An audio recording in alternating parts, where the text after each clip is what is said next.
नमस्कार। Indian achievers के हमारे सभी साथियों का एक बार फिर बहुत-बहुत स्वागत है हमारे कार्यक्रम इंडियन अचीवर्स में, जिसमें हम अलग-अलग विषयों पर अलग-अलग मेहमानों के साथ बेबाक बातचीत करते हैं। तो दोस्तों, आज हमारे साथ मुस्लिम समुदाय का प्रतिनिधित्व करते हुए एक ऐसा जाना-पहचाना चेहरा हमारे साथ है, जिनको मुस्लिम समुदाय में काफ़ी इज़्ज़त की नज़र से देखा जाता है और वो हमेशा अपनी बेबाक बातचीत के लिए जाने जाते हैं। उनको आप कभी भी हर चैनल पर बातचीत करते हुए देख सकते हैं। हालाँकि कुछ लोग उनको कट्टरवादी भी कहते हैं, लेकिन इससे उनके व्यक्तित्व पर कोई फ़र्क नहीं पड़ता। और हमारे जो आज के मेहमान हैं, ऑल इंडिया इमाम एसोसिएशन के प्रेसिडेंट मौलाना मोहम्मद साजिद राशिदी जी आज हमारे साथ हैं। मेरे और मेरे साथी डॉक्टर विजय गौड़ जी की ओर से आपका बहुत-बहुत स्वागत है हमारे कार्यक्रम इंडियन अचीवर्स में। आदाब, नमस्कार। तो मौलाना साहब, मैं आपसे सीधा मुद्दे पर आ जाता हूँ कि अभी हाल ही में जो सुप्रीम कोर्ट का महिलाओं को बराबरी को लेकर, गुजारा भत्ते को लेकर जो अभी निर्णय आया है, उससे आप कितना इत्तेफाक रखते हैं?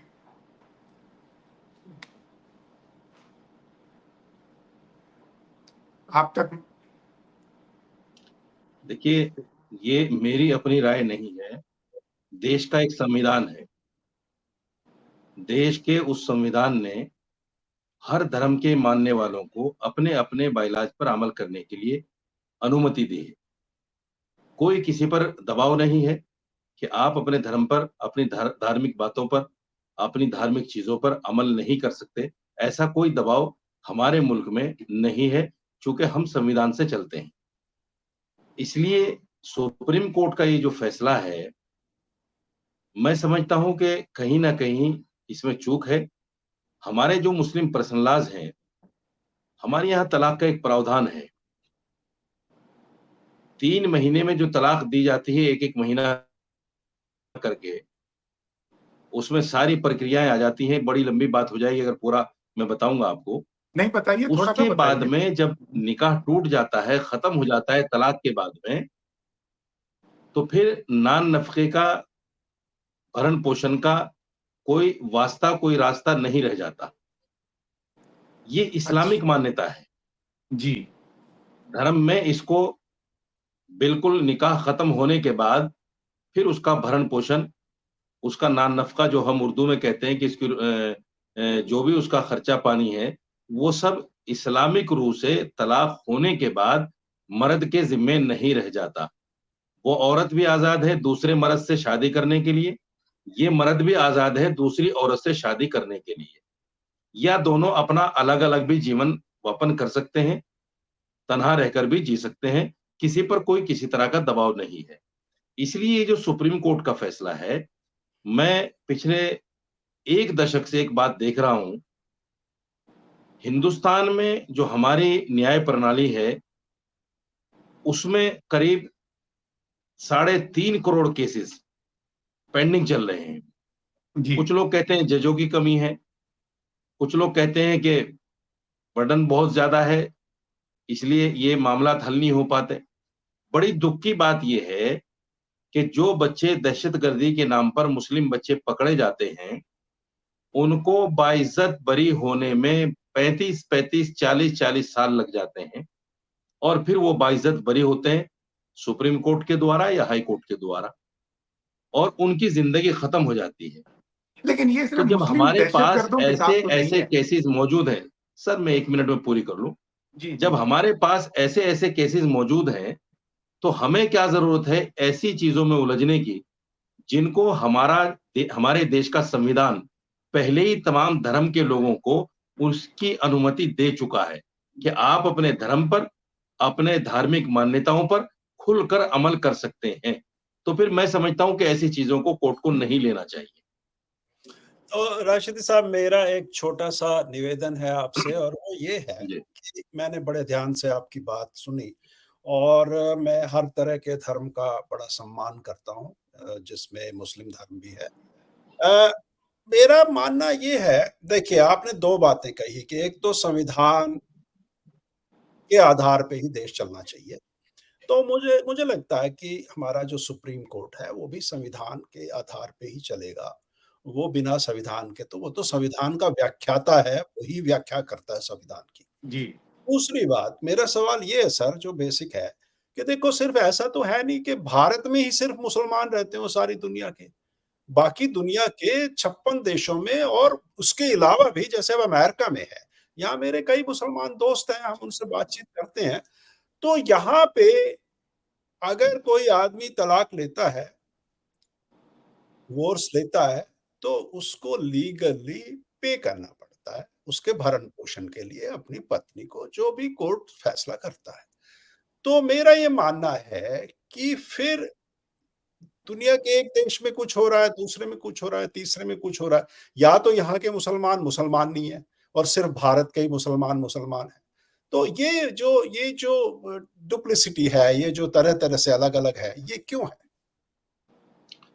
देखिए, इसको आपको इस तरीके से समझना पड़ेगा, कुरान एक है, अल्लाह एक है, रसूल एक है और तमाम दुनिया के मुसलमान इस बात पर इत्तिफ़ाक करते हैं कि अल्लाह एक है, कुरान एक है।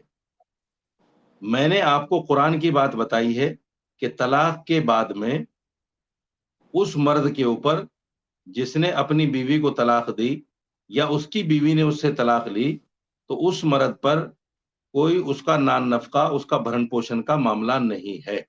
ये तो कुरान मतलब कहता है। आपका यही कहना है कि ये कुरान कुरान की कहता है। बात, हाँ, कुरान की बात जी, जी। संविधान या न्याय से ऊपर है। तो सुनिए, मैं अभी आधी बात हुई है।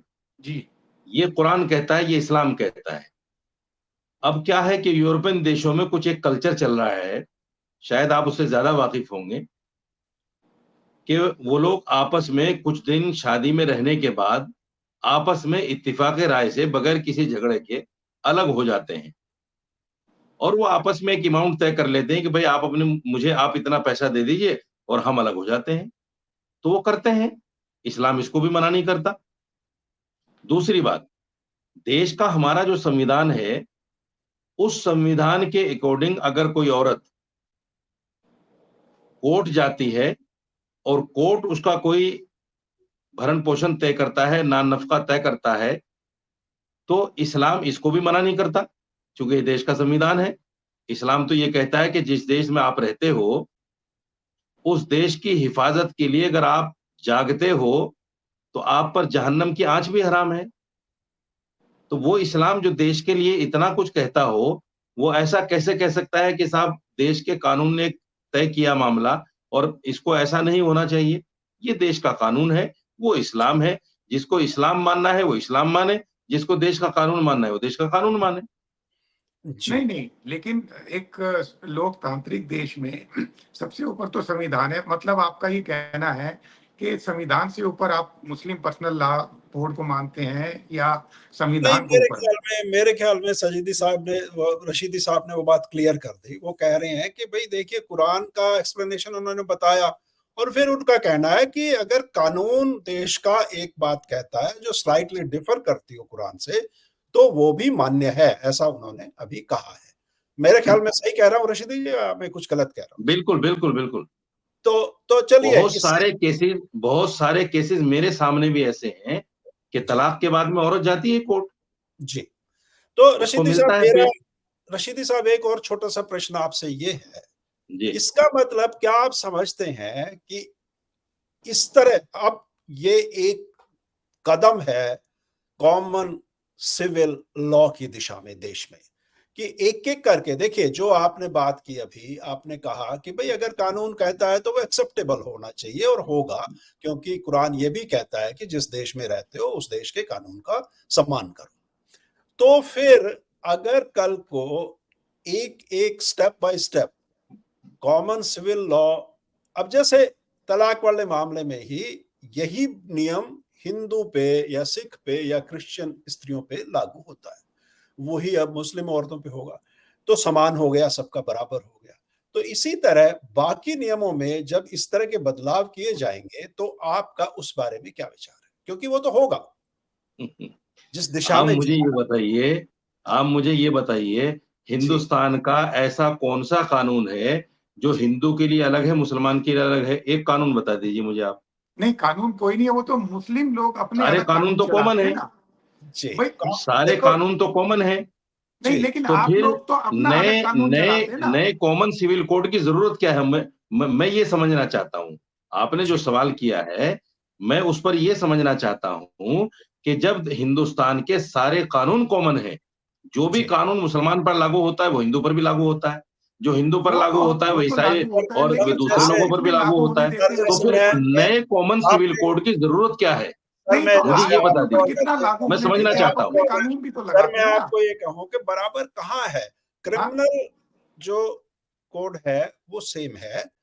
अब हिंदू मैरिज एक्ट है, वो जी, उससे तो मुस्लिम मैरिज नहीं चलती ना, वो उनका एक अलग नियम है उनके लिए और हिंदुओं के लिए अलग नियम है। मेरा कहना ये है कि जो सिविल लॉ है, उसमें समानता की ओर ये पहला कदम आप नहीं मानते क्या इसको?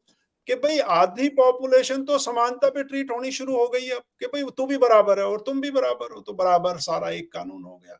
मेरा देखिए, ये पूछना है आपसे। आपका कहना ये है जी, कि हिंदुस्तान के जो आइन में, हिंदुस्तान के जो संविधान में जी, मुस्लिमों को, क्रिश्चियंस को और जितने भी धार्मिक लोग हैं, जिस धर्म को मानने वाले अलग-अलग लोग हैं, उनको जो सहूलतें दी हैं संविधान में, उनको खत्म किया जाए। आपका मतलब ये है कहने का? नहीं मेरा नहीं मतलब है ये कहने नहीं, का। नहीं, ये नहीं मेरा है। ये बिल्कुल मतलब नहीं है कहने तो का। फिर मेरा ये कॉमन सिविल कोड का तो मतलब यही हुआ ना। देखिए, जी, मुसलमान के लिए संविधान ने 3 चीज़ें अलग की हैं, निकाह, तलाक और वरासत। ये जी, 3 चीज़ें अलग हैं सिर्फ़, बाकी तो सारी बराबर हैं। जी। और ये मेरा संविधान ने मुझे हक दिया है। सर ये मेरे संविधान ने मुझे हक दिया है कि जी, आप निकाह, तलाक और वरासत में अपने इस्लामिक लॉ को फ़ॉलो कर सकते हैं। बिल्कुल ये सही है। संविधान कहता है मुझे। सर मैं आपकी बात से ये मैं अपनी तरफ से 100% नहीं कर रहा हूँ। मैं आपकी बात को 100% सही मानता हूँ और एग्री करता हूँ जी, इससे।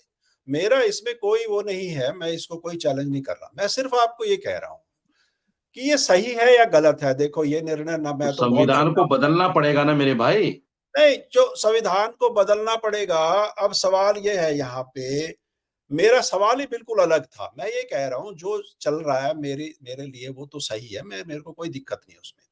दिक्कत सिर्फ़ ये है मेरे को कि अगर समानता के अधिकार की बात करें, तो हिंदुस्तान में रहने वाले धर्म, जाति, बिरादरी सबके आधार पे हमारा कॉन्स्टिट्यूशन प्रिएम्बल में ही कहता है कि भई राइट टू इक्वालिटी है सबका, सब बराबर है।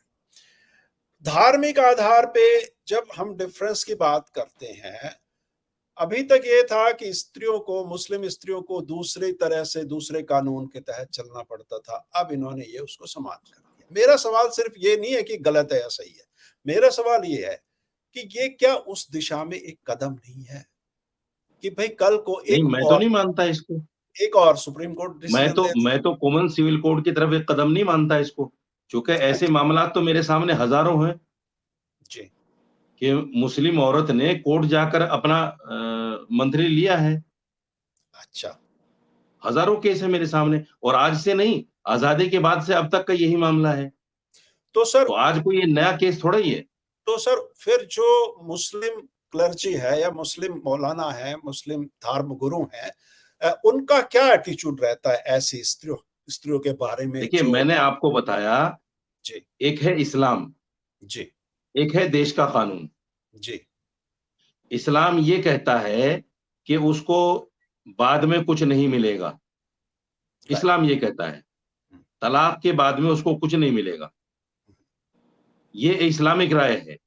हुँ, अब रहा देश का कानून, अगर वो कोर्ट जाती है, इस्लाम की बात को नहीं मानकर मुसलमान होने के नाते कुरान को नहीं मानती और फिर वो कोर्ट जाती है, तो कोर्ट जो तय करेगा उसको करना पड़ेगा, उसका जो शौहर हाँ, है, चूँकि तो वो उसमें हिंदुस्तान में आप रहता है, तैयार हैं, पाकिस्तान में तो उसमें रहता आपको नहीं है। कोई ऐतराज़ नहीं है, जी, उससे आपको कोई ऐतराज़ नहीं है कि अगर जो नहीं, कोर्ट की बात हम है तो पहले उसको मान लो। सर हम तो पहले से तैयार हैं।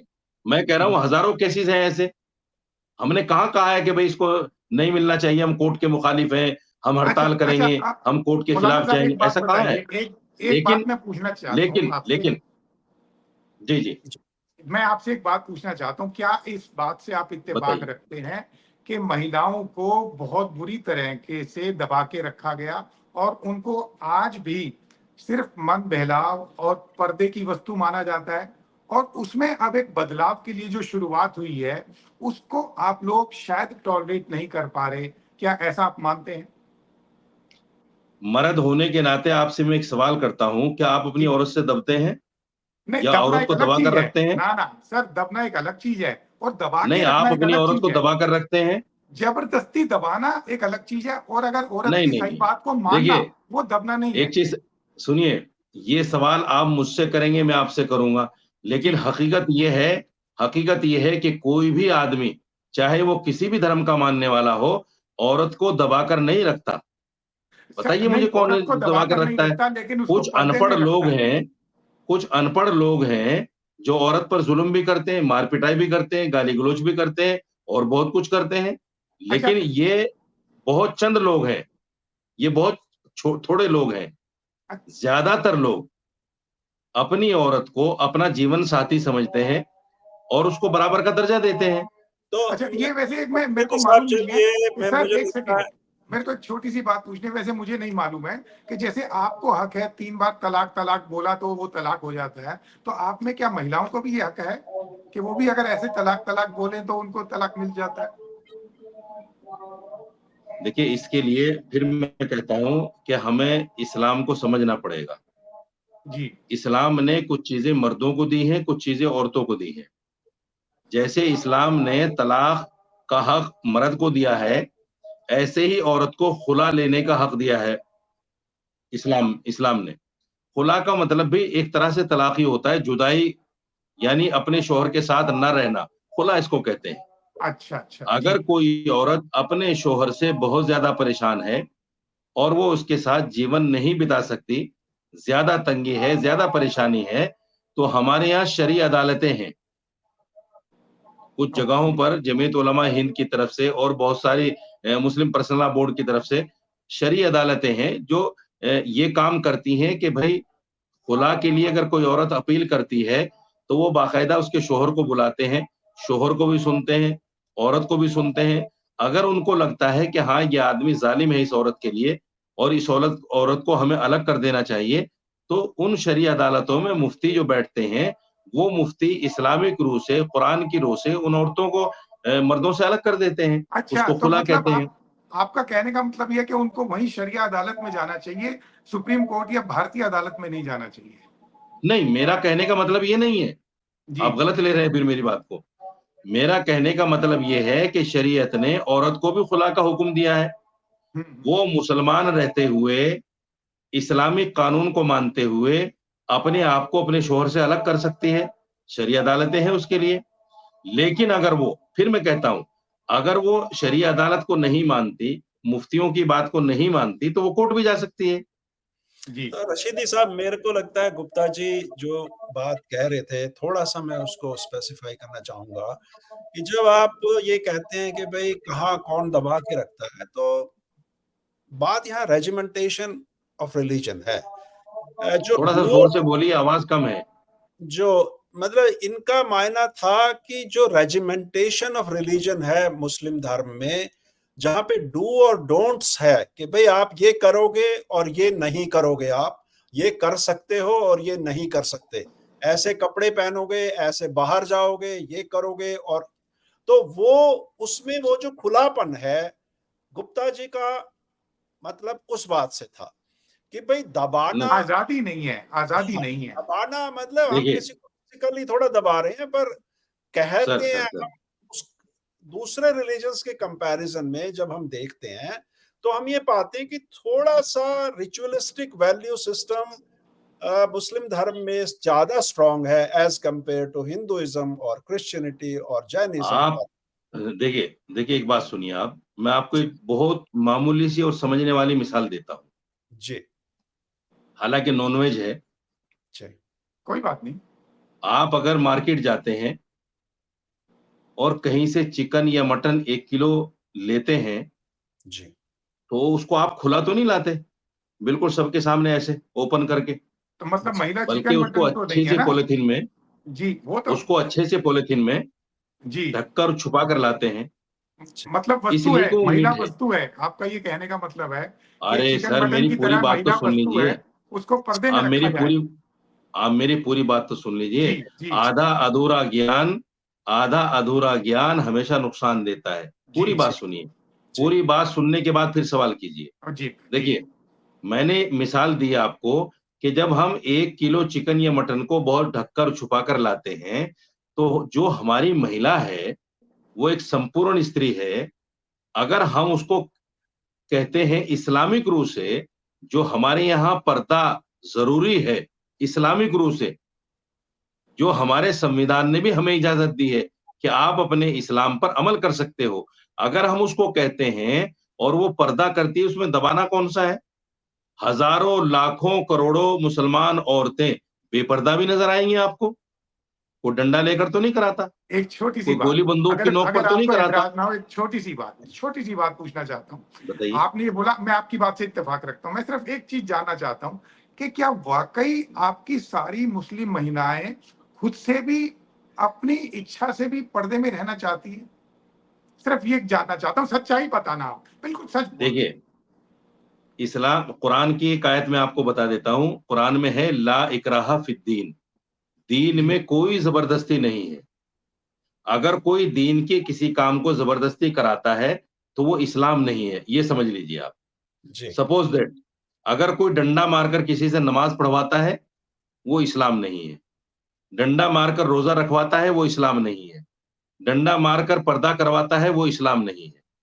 इसको समझ लीजिए आप। लेकिन खौफ तो पूरा है। इस्लाम डंडा इस्लाम ना का मारना। मतलब है अपनी इच्छा से, अपने दिल से, अपने मन से, अपने उस ईश्वर की, अपने उस अल्लाह की भक्ति, उसकी इबादत और उसकी बात को मानना। इसको कहते हैं धर्म। सर, ये तो मैंने किसी भी बात धर्म मान में ली आपकी, ये तो कुरान अगर की कोई बात मान आदमी ली। धार्मिक मैं है, तो एक अगर सच। कोई औरत अपनी इच्छा से इस्लामिक रूप से, जो हमारे नबी की औरतों ने, हमारे सहाबा ने, उनकी औरतों ने कुरानिक रूप से जो पर्दा बताया है, अगर कोई मुसलमान औरत मुसलमान रहते हुए पर्दा करती है, तो वो करे। नहीं, वो तो बात मान और मौलाना जो ली, मैं साहब, तो नहीं करना चाहती प्रैक्टिकली है, पूछ रहा हूँ। मौलाना साहब, मैं आपको यहाँ एक छोटा-सा पर्सनल एग्ज़ाम्पल देता हूँ। मैं जी, और मेरी पत्नी एक घर में रहते हैं बच्चों के जी, साथ। मेरी पत्नी ऐसे परिवार से आई हैं कि वो सुबह उठती हैं, पहला काम वो करती हैं, हाथ-मुँह धो के सीधे वो घर में जो मंदिर बना रखा है, उसमें जाती हैं, ठीक है? ठीक है, और हाथ जोड़ती हैं और 2 मिनट जो खड़ी होके जो करती हैं। उसके बाद वो बाकी के काम में अपने घर के में लगती हैं, ठीक है? ठीक है, मैं ऐसा नहीं करता। ना मैं ऐसा करता हूँ, ना मैं उसको ये कहता हूँ कि तुम ऐसा कर, और ठीक मैं है, उसको ये भी नहीं कहता कि तुम ऐसा मत करो। ठीक है, तो उसका जो मेरे ही घर में रहते हुए 40 साल से मेरे साथ, उसका जो नियम है, कायदा है, कानून है, मुझे ना उसमें कोई दिक्कत है, ना मैं उसको फ़ोर्स कर रहा हूँ कि तुम ऐसा करो। तो ठीक जो है, रेजिमेंटेशन ऑफ रिलीजन है, वो शुरू वहाँ से होता है सर, जहाँ मैं पुरुष होने के नाते ये एनफोर्स करूँ घर में कि भाई ये होगा और नहीं होगा तो तुम्हारा रास्ता ये और मेरा रास्ता ये। नहीं, तो बिल्कुल, मैं सर अपनी बात ज़रा-सी बिल्कुल, मैं ज़रा-सी पूरी सर, कर लूँ। मैं हाँ, यहाँ पे पूरी करो। एक जगह जहाँ काम करता हूँ, एक कंपनी में, मेडिकल डिवाइस कंपनी है, वो पहले करता था। तो वहाँ मेरे कई मुस्लिम मित्र थे, दोस्त थे, लड़कियाँ भी काम करती हैं, इंजीनियर्स हैं, बड़े ओहदों पे भी हैं। वो जो रेजिमेंटेशन है, मैं उसका डाइल्यूशन भी देखता हूँ। वो लड़की जो सीनियर मैनेजर है, मुस्लिम है, जो जो कहने को तो सिर ढक लिया है उसने एक छोटी-सी चुन्नी से, पर वो उस प्रकार के उस प्रकार का वो जो हिजाब और वो जो सब है, वो नहीं पहने हुए है। वो पैंट और शर्ट और बाकायदा जो सिस्टम है, उसके साथ काम कर रही है। तो मेरा ये कहना है कि देखिए, अब 1400 साल के बाद हर धर्म में थोड़ा-थोड़ा डाइल्यूशन, थोड़ा-थोड़ा मॉडर्नाइज़ेशन, वो होना एक नेचुरल बात है। हम कब तक वहीं खड़े रहेंगे? भई आज की ज़रूरतें और हैं, उस समय की ज़रूरतें और थी। तो इस बारे में जो आप जैसे धार्मिक गुरु हैं, उनके क्या विचार हैं? क्या इसको हम रोक सकते हैं इस मॉडर्नाइज़ेशन को? मॉडर्नाइज़ेशन इन मुस्लिम रिलिजन से मेरा मतलब है। वो हो ही रहा है धीरे-धीरे, वो नई जनरेशन धीरे-धीरे, धीरे आपकी बात पूरी हो गई? जी, पूरी हो गई? जी। बात पूरी हो गई? अब मेरा जी, जी। जवाब सुनिए। जी, बताइए। एक तो सबसे पहले ये समझ लीजिए कि इस्लाम 1400 साल पुराना नहीं है। जी, इस्लाम उससे बहुत पुराना है। जी, जो सबसे पहला इंसान दुनिया में आया, हमारी मान्यता ये है, मैं अपनी मान्यता बता रहा हूँ, जी, जी, जी। इस्लामिक मान्यता ये है कि जो दुनिया में सबसे पहला इंसान जिसको हम हज़रत आदम कहते हैं, वो मैसेंजर ऑफ गॉड भी थे। हम मानते हैं उनको कि मैसेंजर ऑफ गॉड भी थे। जी, वो मुसलमान थे, इस्लाम वहाँ से चला हुआ आ रहा है, जी, ठीक एक है। बात। दूसरी बात, जो आपने कहा कि साहब बहुत सारी लड़कियाँ कंपनियों में काम करती हैं, वो इन चीज़ों को नहीं मानती, नहीं करती। मैं भी तो आपसे यही बात कह रहा हूँ कि लाखों करोड़ों मुसलमान शराब भी पीते हैं, लाखों करोड़ों मुसलमान ज़िना भी कर रहे हैं खुलेआम, लाखों करोड़ों मुसलमान चोरियाँ भी कर रहे हैं खुलेआम, गाली-गलौच भी करते हैं खुलेआम, झगड़े भी करते हैं खुलेआम। दहशतगर्दी ये भी भी देखा फैलाते हैं होगा, खुलेआम। सब जानते हैं, वो आप कह सकते हैं। लेकिन मेरा मानना ये है कि ये अगर आप इस्लाम को मुसलमान की नज़र से देखोगे, तो आप इस्लाम को नहीं समझ सकते।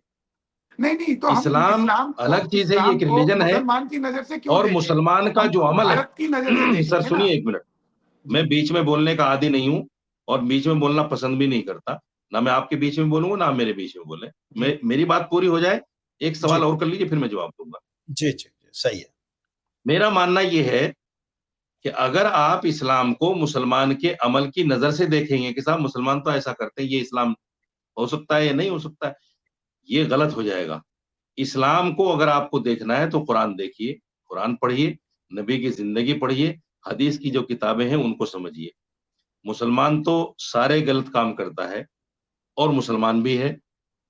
मेरा मानना ये है, तो हम मुसलमान के अमल से इस्लाम को नहीं तोल सकते। जी, इसलिए जो लोग इस्लाम पर अमल नहीं करना चाहते, जैसे मैंने पहले भी कहा कि अगर नहीं करना चाहते, वो पर्दा नहीं करना चाहते, वो नमाज़ नहीं पढ़ना चाहते, वो रोज़ा नहीं रखना चाहते, वो कुछ भी नहीं करना चाहते, ना करें।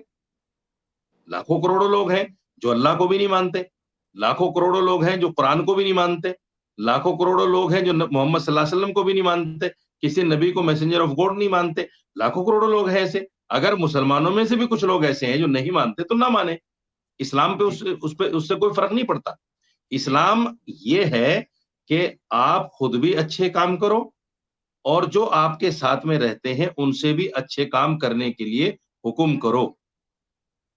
इस्लाम 2 चीज़ों का नाम है, तामुरून बिल मारूफ व तनहौना अनिल मुनकर।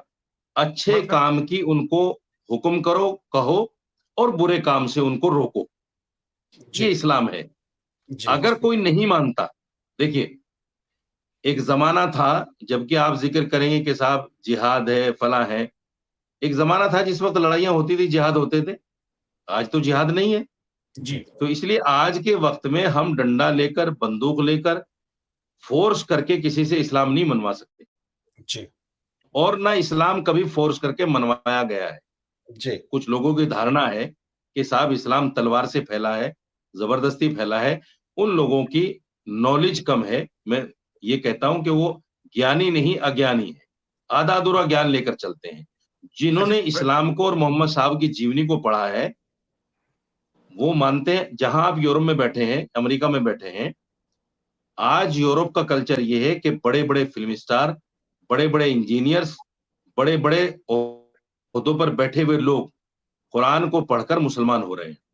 और अमेरिका में वाशिंगटन पोस्ट की एक रिपोर्ट थी करीब 2004 या 5 की मुझे सही याद नहीं है।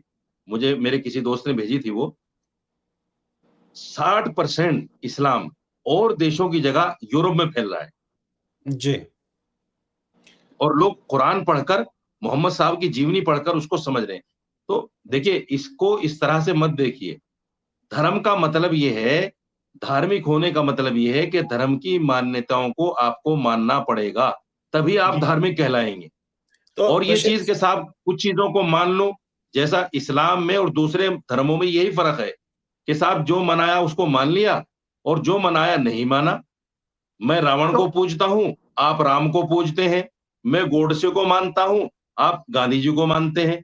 ये तो ये दोहरा मेयार इस्लाम में नहीं है। साहब वैसे आप मैं इस्लाम इसके ये कहता है मकसद एक अल्लाह को मानो, एक कुरान को मानो और मैसेंजर गॉड ऑफ गॉड जो हमारे आखिरी नबी थे, 1400 साल पहले, इससे पहले 1,40,000 करीब मैसेंजर ऑफ गॉड आए हैं। मोहम्मद साहब आखिरी मैसेंजर ऑफ गॉड थे जो 1400 साल पहले आए। तो जो लोग ये कहते हैं कि 1400 साल पहले इस्लाम आया, उनकी नॉलेज कम है, क्योंकि वो 1,39,000 जो लोग थे वो इनसे पहले थे, मैसेंजर तो ऑफ रशीद गॉड बनकर जो आए साहब, थे। रशीद साहब आप ये कह रहे हैं कि हमें, जी देखो पहली बात तो ये, आप इस बातचीत का हम इसको थोड़ा सा सिस्टम में ले आए। हम जो अपने इंडियन अचीवर्स पे हम उन लोगों से इंटरव्यू करते हैं और शांति से बैठ के करते हैं जिनको जी हम जी भारत के इंडियन अचीवर्स मानते हैं, अपने अपने एरिया में उन्होंने प्रभावित किया है देश के लोगों को, और हम मानते हैं कि आप उनमें से एक हैं। तो यहाँ सवाल आपने ये कहा कि भाई हमें मुस्लिम्स क्या करते हैं उस नजर से मुस्लिम धर्म की व्याख्या नहीं करनी चाहिए। अभी आपने ये कहा बिल्कुल कि वो क्या, आपने यही कहा ना। अब सवाल यहाँ ये है, देखिए कि जी भाई अगर उस नजर से मैं एक हिंदू हूं या मैं क्रिश्चियन हूं, मैं मुस्लिम धर्म के बारे में जानना चाहता हूं, ठीक है, मैं यहाँ पे सोमालिया के लोगों की एक दुकान है, उस दुकान पे गया और मैंने एक कुरान खरीदी और मैंने पढ़ी वो, ठीक है, मेरे लिए इट्स लाइक ए बुक, एक किताब है, मैं पढ़ रहा हूँ उसको, जैसे मेरे लिए गीता की एक किताब है, मैं उसको पढ़ता हूँ, वही पढ़ा मैंने। अब मेरा क्योंकि जो मेंटल मेकअप है वो दूसरे धर्म का है, तो मैं शायद उस सारी चीजों को समझ नहीं पाता। तो मैं अपने दोस्तों से बात की जो मुस्लिम हैं, जो अलग अलग देश के हैं, सोमालिया के हैं, यहाँ के हैं, वहां के हैं, पाकिस्तान के हैं, और जगह के हैं, मिस्र के हैं, सबके अलग अलग एक्सप्लेनेशंस हैं उन चीजों को लेके। पहली बात, ऐसा क्यों है? दूसरा, आप कह रहे हो कि अगर हम उस धर्म के अनुयायियों को देख के और उस धर्म के बारे में नहीं जान सकते पूरी तरह से, तो फिर जो आदमी उस धर्म को मानता नहीं है, जो बाहर से है, वो उसकी तरफ अट्रैक्ट ही कैसे होगा? मेरे लिए रोल मॉडल कौन है? मेरे लिए, मैं इस समुदाय में रहता हूँ, स्टेज इस जगह पे, मेरे लिए तो रोल मॉडल वो लड़की है ना जो पैंट कमीज पहन के आती है और वो अभी भी एक नमाज पढ़ती है, रूम में जाती है, वहां बैठ के नमाज भी पढ़ती है और अपना काम भी करती है और मैनेजर भी है। मेरे लिए मुसलमान का रोल मॉडल वो है। आपके लिए मुसलमान का रोल मॉडल कोई और हो सकता है। जो सोमालिया से हमारा भाई आया है उसका कुछ और है। मतलब ये जो एक सेट पैटर्न मुझे तो नहीं मिला।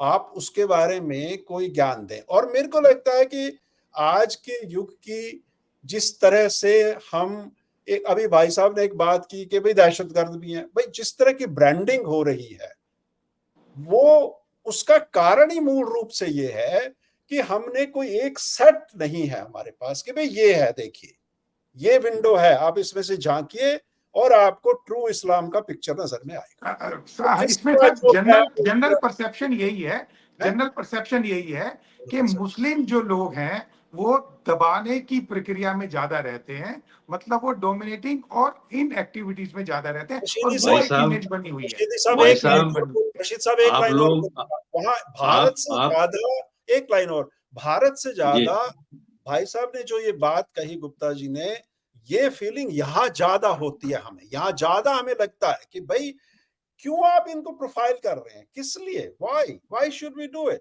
पर ये है, उसको सच्चाई को हम वो नहीं कर सकते। भारत में तो बल्कि मिनिमम है, हम भारत में ही रहे हैं, जाते हैं हर साल, वहां मिनिमम है हिंदू मुस्लिम की प्रॉब्लम। जो बाहर है उस प्रॉब्लम को तो आप देखो, आपने देखा ही होगा, दुनिया में घूमे हो आप, कि बाहर ज्यादा है। नहीं, मुझे आप एक चीज बताइए, जी दहशतगर्दी का मतलब है खौफ पैदा करना। जी जी दहशतगर्दी की अगर मीनिंग आप समझना चाहें तो उसका मतलब है लोगों में खौफ पैदा करना। अमेरिका तो सबसे बड़ा दहशतगर्द है, जो पूरी दुनिया में खौफ पैदा कर रहा है, अपने हथियार बेच रहा है, रशीदी दो साहब मुल्कों को स्टेट लड़ा रहा है। को देखो। रशीद साहब प्लीज, मैं बोलना नहीं चाहता था बीच में, पर मैं यहाँ ये कहना चाहूंगा कि ये कंपैरिजन एप्पल और ऑरेंजेस का कंपैरिजन है। स्टेट को कॉन्स्टिट्यूशनली दुनिया के हर देश में जब ये नेशन थ्योरी आई कि नेशंस होंगे, तो देखिए ये सिर्फ और सर सिर्फ स्टेट सर को सर सर वायलेंस का अधिकार है। ये बात आपको कहना, आपको सुनिए कंपेयर कर रहे हो इंडिविजुअल्स के साथ, वो नहीं हो सुनिए सकता। सुनिए, हाँ ये बात कहना आपके लिए मुश्किल हो सकती है क्योंकि आप अमेरिका में बैठे हैं, नहीं, बिल्कुल मुश्किल मेरे नहीं लिए है। मुश्किल नहीं है कहना। नहीं, बिल्कुल देखिए, मैं मैं बिल्कुल मुश्किल नहीं है मैं यहाँ पे। मैं आपसे सुनिए, मैं आपसे कम से कम हज़ारों लड़के ऐसे गिनवा सकता हूँ जी, हिंदुस्तान में, जिनको दहशतगर्दी के नाम पर पकड़ा गया और वो 10 साल में, 15 साल में, 20 साल में, 25 साल में, एक लड़का 40 साल में बाइज्जत बरी हुआ। नहीं सिर्फ मुस्लिम क्यों, ये तो हिंदू भी बहुत है ऐसे जेल में। सर इसके सुन लीजिए, अलावा नहीं, बीच बिल्कुल में ठीक है। बोलना बड़ी मैं अजीब-सी कह रहा बात हूँ, है, बिल्कुल आप बीच जो में कह मत रहे हैं बोला मैं एग्री कीजिए। करता हूँ। पर मेरी क्या बात पूरी ऐसे ना भी हो, लोगों को देखिए फंसा आपके सकते हैं? व्यूअर्स के पास जब अच्छी बात जाएगी, तभी इस प्रोग्राम का कुछ मकसद होगा। जी, नहीं, जी, पर बिल्कुल ठीक ऐसे कह भी रहे हैं लोगों आप, को बिल्कुल साथ ठीक से कह रहे एक हैं। लड़के, ना एक मुस्लिम, देखिए दहशतगर्द हिंदू लड़के को पकड़कर मीडिया ट्रायल नहीं होता, माफ कीजिएगा। ये बात आप याद रखिएगा, आप लोग मीडिया से हैं, तो इसको समझ लीजिएगा। हिंदू लड़के को अगर पकड़ा जाता है, तो उसका मीडिया ट्रायल नहीं होता। मुसलमान लड़के को अगर पकड़ा जाता है, तो सबसे पहले उसका मीडिया ट्रायल होता है। कहा जाता है कि दहशतगर्द पकड़ा गया है। आप मुझे बताइए, किसी भी देश के कानून में जब तक वो आदमी मुजरिम साबित नहीं हो जाता, क्या उसको मुजरिम कह सकते हैं? जी, ठीक है। यस या नो? नो। फिर मैं अपनी बात कंटिन्यू करूंगा। जी, नहीं, बीच ना। हमारे यहां हिंदुस्तान में बिल्कुल उल्टा है। सबसे पहले मुसलमान बच्चे को पकड़कर उसको दहशतगर्द करार दिया जाता है मीडिया के सामने, साहब ये दहशतगर्द है। उससे नुकसान क्या होता है? उस बच्चे की तो जिंदगी खराब होती ही होती है। जी, उसके जो माँ-बाप हैं, उसके जो भाई-बहन हैं, उसके जो रिश्तेदार हैं, उन तमाम की ज़िंदगी दाँव पर लग जाती है जब दहशतगर्दी का तमगा उस पर लग जाता है। बिल्कुल ठीक। उनसे ना कोई बोलना पसंद करता, उनसे ना कोई मिलना पसंद करता, उनसे ना कोई लेन-देन पसंद करता, उनसे न कोई उनके पास बैठना पसंद करता, ना उनके पास आना-जाना पसंद करता। तो जी, आप मुझे बताइए, जो बच्चा 40 साल में बाइज्जत बरी हो रहा है और उसको आपने 40 साल पहले, जब वो बिल्कुल यंग था, आपने दहशतगर्द कह के उसको पकड़ लिया। तो सर इसमें कसूर किसका? हमारा कानून का कसूर है या उस बच्चे का कसूर है? सर लेकिन अब अरविंद दोनों आप अरविंद कहें 2 आप लफ्ज़ केजरीवाल में। तो हिंदू है सर। सर आपको मैं आज्ञा कंटिन्यू हो करूँगा, मैं सिर्फ़ पूछ रहा हूँ। मैं मैं सिर्फ़ बता पूछ रहा रहा हूँ हूँ, 2 आपको। कंटिन्यू करूँगा मैं। सर मैं ये बता रहा हूँ देखिए, कानून का कसूर हुआ ना? नहीं, ये बिल्कुल ठीक नहीं, बात नहीं, है। नहीं, नहीं, ये ये तो बिल्कुल मीडिया का सही कसूर बात हुआ है। ना, अब कानून का मुझे कैसे कंटिन्यू हुआ? करने दीजिए, ये अब तो मुझे मीडिया का कंटिन्यू हुआ करने ना। दीजिए। ये तो नहीं, नहीं, मीडिया ट्रायल आप सर कह मुझे रहे हैं, कंटिन्यू कानून का करने तो नहीं दीजिए। हुआ। कानून ने तो देखिए, ठप्पा नहीं लगाया। मैं बिल्कुल इस बात को आपके सामने ये नहीं कहता कि जितने भी लड़के पकड़े गए हैं 100% उनमें कोई भी इस तरह का लड़का नहीं था जो गलत था। मैं ये नहीं कहता, कुछ गलत भी हैं। जो जिहाद के नाम पर कश्मीर में जो कुछ हो रहा है या जिहाद के नाम पर जो पाकिस्तान में हो रहा है, मैं उसको गलत मानता हूँ। मैं नहीं नहीं मानता तो उसको वैसे जिहाद। गलत ज़्यादा है या कम है? गलत ज़्यादा समझ है रहे या हैं ना आप कम? बात? जी, जी, आप मेरी बात को समझने की कोशिश कीजिए। समझ रहे हैं, बिल्कुल समझ रहे हैं सर, समझ रहे हैं। मैं उस चीज़ को मैं उस चीज़ को जिहाद नहीं मानता। जिहाद जी, बहुत पाक वर्ड है और जिहाद बहुत पाक चीज़ है। जी, जिहाद जी। किसी को मारने का नाम नहीं है। जिहाद डिफेंस का नाम है।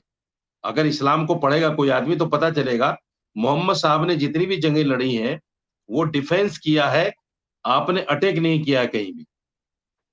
तो जो लोग तो जिहाद के नाम पर लश्कर-ए-तैयबा, हिज़्बुल मुजाहिदीन, फलाँ ये जो तंज़ीमें बनाए बैठे हैं, मैं इनको जिहादी तंज़ीमें नहीं मानता, ये दहशतगर्द तंज़ीमें हैं। तो इसको आप समझ इसके लिए लीजिए। साहब बिल्कुल और छोटा-सा हाँ, हिंदुस्तान के उलमा एक बार नहीं, पचासियों बार, सैकड़ों बार फ़तवे दे चुके हैं कि ये दहशतगर्दी है, ये जिहाद नहीं है। नहीं बिल्कुल सही है। मेरा लेकिन सर एक ये छोटा-सा उसके आपकी इस बात नाम बहुत पर बड़ी है। जो ये बहुत बड़ी हज़ारों बात और कही आपने। सैकड़ों बच्चों को टाडा और हुँ, पोटा के नाम पर जो कानून सदियों साल पहले खत्म हो गया, आज भी उस टाडा और पोटा के नाम पर हज़ारों बच्चे जेल में हैं मेरे भाई, सर अभी हज़ारों मुसलमान छोटी-सी बच्चे। बात मैं आपसे मौलाना ये साहब एक पूछ रहा हूँ छोटी-सी सर मैं बात आपसे पूछना ये चाहता पूछ आप रहा हूँ, हूँ। हमारा दर्द छोटी-सी नहीं बात समझ है। सकते। नहीं, नहीं, मैं नहीं, दर्द आप बिल्कुल समझ रहा सही हमारा हूँ। मैं द आपसे एक आप छोटी-सी हमें बात दहशतगर्द तो जी, कह एक सकते सेकंड। हैं एक लफ्ज़ में नहीं, नहीं, कि नहीं, नहीं, सर मुसलमान मैं एक आपसे दहशतगर्द ये छोटी-सी होता है। पूछ रहा हूँ सिर्फ सर एक सर लेकिन सर हमें मेरा ये हमारा आपसे जो दर्द है उसको समझने की कोशिश नहीं करते आप लोग। बिल्कुल हम समझ रहे हैं। सर आप मेरे को ये बताइए, 2 बात यहाँ से उभर के आती हैं। पहली बात, क्या आपको लगता है देखिए जहाँ तक कोर्ट्स की बात है या कानून नहीं मिलने की बात है, वो हम सबको थोड़ा पता है। ज़ोर से बोलिए। मैं कह रहा हूँ जहाँ तक इस बात की बात है कि लोगों को 40-40 साल तक कानून निर्णय होते नहीं उनके, इस बात में कोई दूसरी राय नहीं है। हिंदुस्तान का जो सिस्टम है वो लगभग बैठ चुका है, करोड़ों लोग वेट कर रहे हैं जस्टिस की। पर आपका क्या कहना है, क्या करना चाहिए स्टेट को? आप कह रहे हो सबके साथ तो ऐसा नहीं होता, तो क्या करे? चुपचाप बैठे रहे, जो जो करता है फ्री फॉर ऑल करने दे, और सिर्फ इसलिए उनको हाथ ना लगाए कि वो हिंदू है या मुसलमान है। क्या कर रहे हैं आप? अगर कल नहीं को नहीं, आप प्राइम मिनिस्टर हो देश के, आप क्या करोगे? पकड़ो तो गए ना मेरा उनको, मानना वो ये है, कर रहे हैं देखिए तो पकड़ोगे उनको। देखिए, मेरा जी, मानना ये है, जी, हमारी पुलिस को, हमारे जो सिस्टम्स हैं, उन तमाम एजेंसीज को इस बात का अधिकार है जी, कि वो किसी भी लड़के को शक की बुनियाद पर पकड़ सकते हैं। जी, हम ये कहते हैं पकड़िए, लेकिन पकड़ते ही उसका मीडिया ट्रायल मत कीजिए। उसको पहले कानून के सामने लाइए, कोर्ट में लाइए। अगर वो मुजरिम साबित हो जाता है तो उसको सजा दीजिए। बिल्कुल ठीक है। सऊदी सर में हमको क्या चोरी करने लगता की है, सजा, सुनिए, सर सऊदी कि में अगर एक चोरी दर्जी करने की का सजा, गला काट दे कोई एक सर छोटे से मेरी तो सुन शहर लीजिए, में, पूरा और पूरा पूरा तो होने शहर दीजिए। एजुकेटेड है उसको लेके, मीडिया तो पार्ट है आपका, अरे मीडिया सर तो मेरी हिस्सा है बात तो आप। सुन लीजिए पूरी। जी, जी, बीच में आ जाता है तो मेरी बात अधूरी रह जाती है। जी बताइए। देखिए, इस्लाम में ये जो कानून है इस तरह के, जी, सजा देने के वो बड़े सख्त हैं। जी, जी, सऊदी में अगर कोई चोरी कर लेता है तो उसका हाथ काटा जाता है। हाँ, अगर कोई ज़िना कर लेता है तो चौराहे पर खड़ा करके पत्थर मार-मार के उसको हलाक किया जाता है। कोई कर सकेगा बाद में चोरी की, सोच सकेगा, ज़िना कर सकेगा? तो भारत में ये हमारा जो लागू करवाओगे आप? जुडिशरी सिस्टम है, हाँ, हमारा जो यहाँ का हिंदुस्तान का सिस्टम है, मैं आपको अपनी एक मिसाल देता हूँ। जी, एक आदमी मेरे साथ चीट कर गया 17 लाख रुपए की। हाँ, हाँ, मैं थाने पहुँचा, मैंने सारे एविडेंस दिए, सारे प्रूफ दिए, ऑनलाइन पूरा पैसा है, लेकिन 3 साल हो गए अभी तक मेरी एफआईआर नहीं हुई थाने में। अच्छा जी। उसके बाद मैं कोर्ट गया, 2 साल से मैं कोर्ट में हूँ, कोर्ट ने भी अभी तक आदेश नहीं किया कि उस आदमी के खिलाफ एफआईआर होनी चाहिए। जी। क्या कहेंगे आप? नहीं वो मैं मैं एग्री एक कर, इसमें एक छोटा सा सवाल कर लूं सर, एक छोटा सा सवाल कर लूं मौलाना बताइए, साहब? बताइए। ये 140 करोड़ के देश में आप इसको एक्सेप्शन मानते हैं या ये एक आम हर आदमी के साथ ऐसा हो रहा है? दूसरा सवाल, मेरा दूसरा नहीं, सवाल, जो मीडिया ट्रायल हाँ, की हाँ। बात आप कर रहे हैं, मीडिया ट्रायल कोर्ट तो नहीं कर रहा, गवर्नमेंट तो नहीं कर रही, ये तो मीडिया कर रहा है। उसमें ये तो नहीं नहीं, आप कह नहीं, नहीं, सकते नहीं। कि भाई, मेरे ये 2 सवाल हैं कि जो आप ये एग्जांपल्स दे रहे हैं, ये एक्सेप्शंस हैं या ये ज़्यादा होते हैं और नेचुरल मैं कम है? बता रहा हूँ। देखिए, ये जो मैंने बताया कि मेरे साथ मेरी एफआईआर नहीं हो रही है, ये बहुत सारे मेरे हिंदू भाई भी हैं, जी, उनके साथ भी ऐसा हो रहा है। जी, ये तो एक सवाल रहा अलग। जहाँ तक आप ट्रायल की बात कर रहे हैं, मीडिया नहीं कर रही है ट्रायल। बाकायदा हमारी जो एजेंसीज हैं, वो जब उस बच्चे को पकड़ती हैं, तो मीडिया को बुलाकर बाकायदा प्रेस कॉन्फ्रेंस होती है। ये मीडिया अपने आप से नहीं कर रहा है। वो तो जिसको भी पकड़ते हैं मी उसका करते हैं, वो तो मीडिया अरविंद किसी को नहीं कह रहा है केजरीवाल कि को साजिद पकड़ा था, रशीदी उसका भी दहशतगर्द किया है। उन्होंने। सुन नहीं, लीजिए। अरविंद केजरीवाल को भी किया उन्होंने। अरे सर, अरविंद केजरीवाल को कहाँ आप इस चीज से जोड़ रहे हैं? वो हिंदू है ना? कहाँ दहशतगर्दी का मामला, कहाँ अरविंद नहीं, नहीं, केजरीवाल के सारे मामला। मामले, क्राइम तो क्राइम है, सिर्फ नहीं, बहुत दहशतगर्दी बहुत क्राइम नहीं है। बहुत बहुत फर्क है उसमें। सर मिसाल तो कुछ ऐसी दीजिए कि पता चले कि नहीं, हाँ कुछ क्राइम तो देखो, हम वजन क्राइम है, तो क्राइम बराबर है है। कुछ। मौलाना साहब, क्राइम तो क्राइम है, देखिए, आप सिर्फ दहशतगर्दी को कह रहे हो। केजरीवाल का सिस्टम बिल्कुल, वो सीएम है, उसका सिस्टम बिल्कुल अलग है। वो जानबूझकर भी प्रेस कॉन्फ्रेंस करता है, वो बताता है कि हाँ जी मेरे साथ ये जुल्म हो रहा है, वो बिल्कुल डिफरेंट चीज है। मैंने मान ली यहाँ आपकी मैं ये बात, कह रहा लेकिन हूँ कि मेरी जिस भी एक बच्चे बात के सुन साथ लीजिए। जुल्म हो रहा है, हमारी एजेंसीज को उसको पकड़ना चाहिए। मैं नहीं कह रहा हूं कि नहीं पकड़ना चाहिए, लेकिन उसको पकड़कर पहले कोर्ट के सामने पेश किया जाए। अगर कोर्ट में वो मुजरिम तय हो जाए कि हाँ जी ये बाकायदा दहशतगर्द है, उसके बाद में आप प्रेस कॉन्फ्रेंस कीजिए और कड़ी से कड़ी सजा, जो जी। भी जितनी कड़ी सजा हो सकती है वो सजा उसको दीजिए। हम मना नहीं करते। तो चलिए आज का समय चलो, तो सीमा है। मौलाना साहब, अब वैसे समय काफी ले लिया आपने और आपने समय भी दिया, और ये कुछ मुद्दे ऐसे हैं कि इनके ऊपर चर्चाएं चलती रहेंगी, और मेरी आपसे जी। तहे दिल से गुजारिश है कि हम आगे भी बातचीत करेंगे, लेकिन आज आपने जो बोला, इतने सलीके से आज हमारी जो बातचीत हुई है, और कुछ आपने बहुत ही अहम मुद्दे उठाए हैं, और मुझे लगता है कि वो आगे जो हमारे रहनुमा हैं या जो हमारे संविधान में बड़े लोग बैठे हैं उनके कानों तक पहुंचेगी और इसके ऊपर जरूर विचार किया जाए। वो आ बहुत जाती बहुत धन्यवाद आपका, बहुत बहुत शुक्रिया सर, बहुत बहुत शुक्रिया सर, शुक्रिया सर, शुक्रिया सर।